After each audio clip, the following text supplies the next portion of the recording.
कर दिया है। वो सिंध असेंबली जहां पर इधर उधर की बातें होती, जब नमाज का वक्त होता तो नमाज एक सेशन में 2-2, 3-3 नमाज के औकात निकल जाते।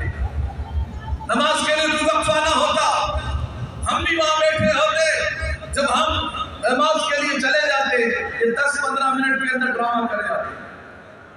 ये याद रखिएगा, ये फैजान अमीर मुजाहिदीन है, इस बात को ज़हन में रखिएगा। अगर किसी भी असेंबली में एक भी लब्बैक वाला वहां मौजूद हो तो इनके ऊपर खौफ और दबदबा और रोब तारी रहता है।